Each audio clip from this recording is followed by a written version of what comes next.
The concerns involve Thomas Cook and Scarlett Andrews. Cook, the mayor's former chief of staff, resigned in 2020, yet he still had a role in some deals made between a downtown Indy law firm and the city.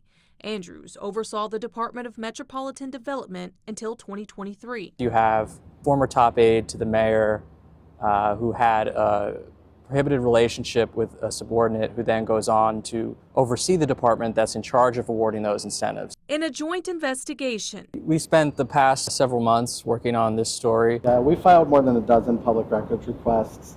the Indy Star and Mirror Indy report that Andrews oversaw at least $80 million in public incentives to projects with ties to Cook's clients, including City Market.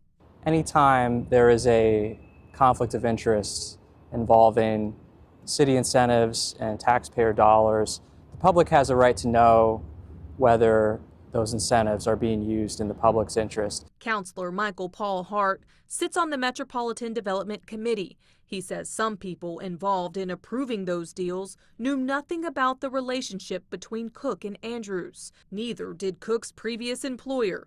In a statement, the law firm Bose McKinney & Evans said Bose immediately terminated his employment in 2024 after learning about improper conduct while he worked at the city.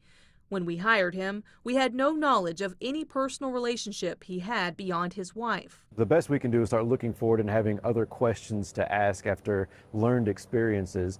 But we're also stuck with some other projects that are now behind budget that were approved that well-off May could not have been approved. Mayor Joe Hogsett maintains the city had no control of Cook's involvement in the deals. We can't tell private developers who to hire. Hogsett said the city followed checks and balances. There's a legal review, there's an administrative review, there's obviously the council's review, there's maybe a Metropolitan Development Commission review before they are approved. And I think that goes a long way toward assuring the taxpaying public that their money is being well spent.